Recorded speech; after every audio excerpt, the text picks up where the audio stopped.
Bonjour et bienvenue dans les 4V, Bonjour, Olivier Thomas Véran. Soto. Je voudrais qu'on commence avec le sondage qui fait la une du Parisien ce matin sur l'antisémitisme, puisque 91% des étudiants de confession juive disent avoir été victimes d'un acte antisémite. C'est un chiffre effrayant. La France est-elle devenue un pays antisémite, Olivier Véran ? La France n'est pas antisémite. Et derrière ces chiffres à l'université, par contre, il faut savoir qu'il y a des étudiants qui ont peur d'aller à l'université, de la même manière qu'on a connu des parents qui avaient peur de mettre leurs enfants juifs à l'école publique. On ne doit jamais renoncer, encore moins dans le pays des Lumières. Mais là, c'est pas qu'il ne faut pas renoncer, c'est qu'il faut agir, là, non ? Alors nous agissons. Il y a déjà un plan qui est en fonctionnement à l'université, parce qu'on a tenu compte déjà de cette montée des injures, des actes, parfois des agressions physiques, dans 7% des cas, à l'encontre d'étudiants parce qu'ils sont juifs. Là, ça va de la blague douteuse à l'agression physique. Voilà. Donc on forme dans toutes les universités des référents, on fait de la prévention, et on fait aussi attention à la parole publique, Thomas Soto, et je le dis ici. La parole politique, elle doit être, en matière d'antisémitisme, sans faute, sans tâche. On fait attention à ses engagements. Je vis des extrêmes, l'extrême droite, l'extrême gauche, qui parfois frayent avec des personnalités extrêmement sulfureuses, qui ont été condamnées pour certaines d'entre elles pour antisémitisme. On ne doit rien laisser passer. Ça n'a pas sa place dans notre pays. Ces étudiants, dans le sondage, ils disent craindre davantage aujourd'hui l'extrême gauche que l'extrême droite en matière d'antisémitisme. On a vu qu'il y a des personnes référentes à l'extrême gauche comme à l'extrême droite, qui sont des personnes qui surfent sur l'antisémitisme, sous couvert parfois d'antisionisme, et qui, on a vu encore effectivement des parlementaires posés ou avec des leaders politiques étrangers, il en est fait état d'ailleurs dans le Parisien, qui sont connus ou qui ont été condamnés pour antisémitisme. Je trouve ça immonde, voilà. Et quand on s'engage avec une parole publique, quand on s'engage pour servir les autres, quand on fait de la politique, on le fait avec la volonté d'apaiser, de réunir les gens, certainement pas les diviser, encore moins sur des questions aussi grotesques que l'origine, la race, la religion. Olivier Véran, c'est la surprise du jour, la sortie d'une application qui s'appelle Agora, qu'on va pouvoir télécharger sur nos téléphones dès aujourd'hui, pour, dites-vous, donner davantage la parole aux Français. Comment elle va fonctionner très simplement et très rapidement, cette application Agora ? Les Français, ils aiment la politique, Thomas Soto, ils en parlent partout. Ouais. Les Français, ils ont des avis sur plein de choses, et ils ont raison, et les Français ont envie d'être utiles. Le président de la République l'a montré avec le grand débat national, avec les conventions citoyennes, avec le Conseil national de la refondation. Et en fait, on a aujourd'hui du numérique pour tout, sur votre smartphone, sur le mien. Je suis sûr que vous avez des applis pour à peu près tout. Vous allez même noter les restaurants ou commander des trains. Et vous n'en avez pas pour les questions démocratiques. Et donc, c'est pour ça que j'ai lancé Agora, qui est une application de démocratie qui permet de rapprocher l'action politique gouvernementale des citoyens. Comment ça marche ? 2 fonctions. D'abord, toutes les semaines, il y aura des consultations sur des thématiques précises. C'est gratuit, c'est anonyme, ça prend quelques minutes pour y répondre, sous forme de QCM. Là, cette semaine, par exemple, sur la transition énergétique, parce qu'on est dedans avec la planification, sur l'écologie, mais aussi sur la démocratie. Il y en aura sur l'emploi, la santé, la sécurité, l'école. Donc on vote, chaque semaine, on met des petites étoiles comme quand on note un restaurant, quoi. Vous ne notez pas des petites étoiles, vous répondez à des QCM où il y a des questions ouvertes dans lesquelles vous pouvez remplir un certain nombre d'idées. C'est transparent. Quand vous remplissez, vous savez ce que les autres ont rempli avec vous. Donc on prend ce risque, finalement, de faire de la transparence totale et de recueillir l'avis des Français. Bon, la deuxième fonction, juste, sont des questions citoyennes. C'est-à-dire que les Français peuvent poser des questions sur l'application, celles qu'ils veulent, et ils peuvent voter pour là où les questions qui seront directement posées au ministre en charge, qui répondra dans l'application. Et moi aussi, je répondrai, après le Conseil des ministres, aux questions sélectionnées par les Français. Il existe une autre application aujourd'hui, qui c'est l'application de la Constitution, qui permet d'organiser des référendums, si vous savez ce que pensent les Français. On leur donne vraiment la parole. Alors, ce sont 2 choses différentes. Moi, ce que je veux, c'est qu'on puisse consulter, faire de la démocratie directe, c'est-à-dire que les Français ils soient utiles au quotidien. Toutes les semaines, des questionnaires, des consultations sur des thématiques différentes. Elles durent 3 à 4 semaines chacune, et donc vous en aurez à chaque fois 3 ou 4 en permanence. Mais vous le disiez ça n'empêche pas du tout. Il y a eu les grands débats, il y a eu les conventions citoyennes, il y a eu les préférendums que vous aviez annoncés, qui ont été mornés. Maintenant, l'appli Agora, on finit par se demander si ce gouvernement ne participe pas au concours Lépine, pardon, mais...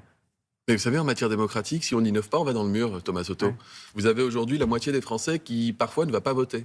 Vous avez 8 Français sur 10 qui disent qu'aujourd'hui, ils préfèrent parfois la démocratie directe plutôt que la démocratie par les élus. Moi, je crois à la démocratie par les élus, et je crois aussi qu'il faut de la démocratie directe. Mais je suis favorable au référendum. Vous êtes tous favorable au référendum, il n'y en a pas un qui vient. Mais, Thomas Soto, 2 choses différentes.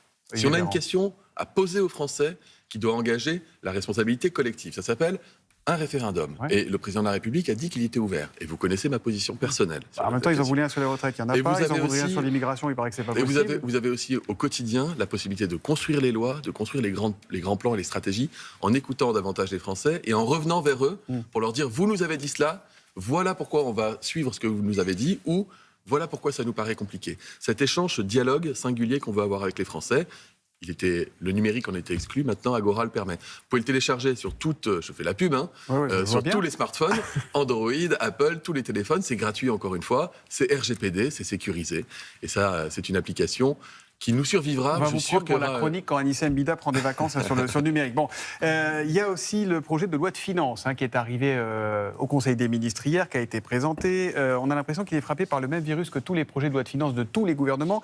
C'est-à-dire que c'est un optimisme déraisonnable. Est-ce que ce budget est insincère et irréaliste, comme le disent déjà certains de vos opposants ? Il y a un an, quand on a présenté les prévisions de croissance et qu'on a dit qu'on ferait 1% de croissance, on nous a dit quoi, Thomas Soto ? Vous n'y arriverez pas. On nous a dit optimiste et déraisonnable. Ouais. On a fait combien ?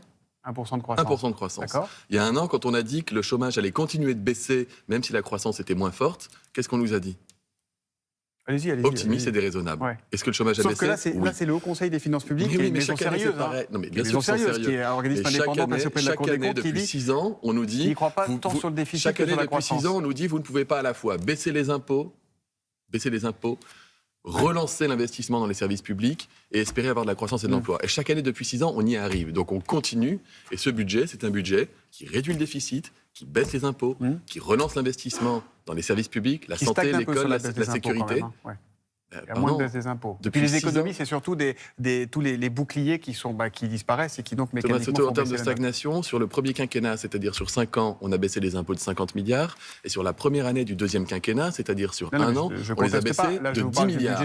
C'est-à-dire qu'on reste sur une trajectoire. Et le président l'a dit, on va baisser d'1 milliard sur les entreprises cette année, de 2 milliards d'euros sur les ménages l'année prochaine. Donc on continue de baisser les impôts, on continue d'investir massivement.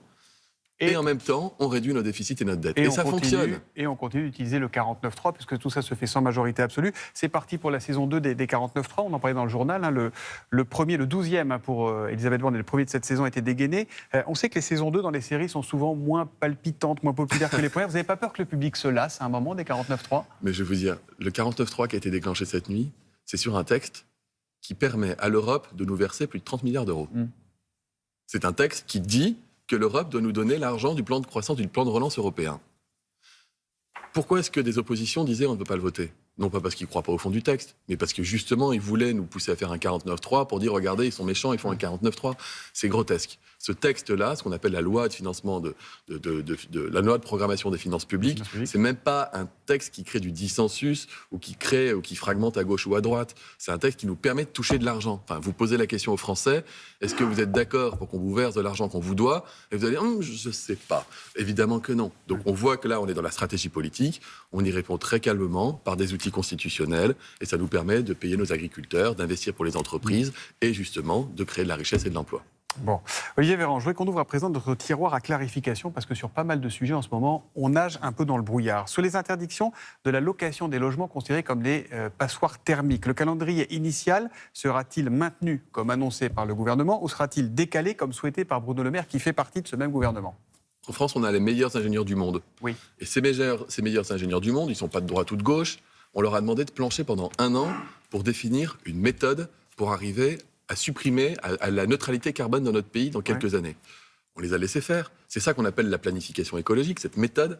Ils ont 52 secteurs dans lesquels il faut qu'on agisse. Et dedans, oui, il y a le logement et il y a les passoires thermiques. Et donc, est-ce qu'on reste sur le calendrier initial ? Nous, le rôle du politique, c'est de mettre en place de manière opérationnelle les méthodes que les ingénieurs nous ont dit d'appliquer. Donc, on reste sur le calendrier initial. Donc, on ne changera pas, on ne déviera pas. 2025 pour les logements classés G. Et quand on nous dira « vous allez trop loin, vous allez trop vite », on montrera qu'on est capable de le faire. Donc, on ne change pas le calendrier, on est d'accord. Donc, on avance. OK. Au nom de la priorité écologique, toujours, Clément Beaune, le ministre des Transports, a annoncé l'abandon de certains projets d'autoroute. Combien et lesquels ? Alors, il va l'annoncer de manière très concrète là, donc je ne vais pas le faire à sa place. C'est déjà tranché ou il a lancé ça comme ça ? Pas la liste complètement en tête, mais le principe, vous le savez, là où il faut désenclaver des territoires, là où des projets sont lancés, là où ça fait sens, là où parfois ça permet d'ailleurs d'améliorer la circulation. On a une petite idée, mais là où c'est pas évitable, comme on l'a fait avec les grands projets qu'on jugeait pas forcément utiles et indispensables, on supprime et on renonce et on le fait pour des raisons écologiques. Donc on verra les annonces qu'il fera. Je lui laisse la primeur. Bon, mais c'est déjà décidé ou pas ? Je lui laisse l'annoncer. Bon, vous avez droit à un joker. En général, quand je vous dis ça, c'est que je n'ai pas complètement la réponse. J'ai bien compris. Je vais être sincère avec vous. J'ai bien compris. J'essaye de venir avec beaucoup de réponses, mais il y a certaines L'important, c'est que lui, on verra s'il a parlé un peu en l'air ou si c'est vraiment... Parce qu'en ce moment, encore une fois, ça flotte un peu. Je connais Clément Beaune, il ne parle jamais en l'air. Sur le projet de loi sur l'immigration, est-il, oui ou non, envisageable que le volet sur les métiers en tension, ce qu'on appelle la jambe sociale du texte, disparaisse de ce texte, qui ne figure pas dans le projet de loi? Non. Non, il n'est pas question. Parce que c'est un texte il sera dans le projet de loi. Vous savez, ce qui est assez étonnant, en fait, avec ce texte, c'est que nous, on a fait des enquêtes auprès des Français. Et quand on leur dit, est-ce que vous êtes favorable à un texte qui permet de mieux lutter contre les réseaux de passeurs, de réduire les 12 procédures qui permettent à des gens à qui on a refusé l'asile de rester, qui permettent d'expulser des gens qui ont été condamnés à des peines lourdes, et qui permet à des gens qui ont un boulot dans notre pays d'être régularisés sous conditions, quand on leur pose la question, ils sont 90% à dire qu'ils trouvent ça bien. 90%, j'ai quasiment jamais vu ça. Ça veut dire que ceux qui s'opposent ne parlent qu'à 10% des Français. Donc il faut qu'on avance très tranquillement. C'est un texte qui est utile, qui est un texte qui est utile, qui sera utile aussi au préfet. Et qui sera donc sur ses deux jambes. D'améliorer l'intégration et les conditions d'immigration. Et qui sera sur ses deux jambes. Ah bah, bien sûr. Ok.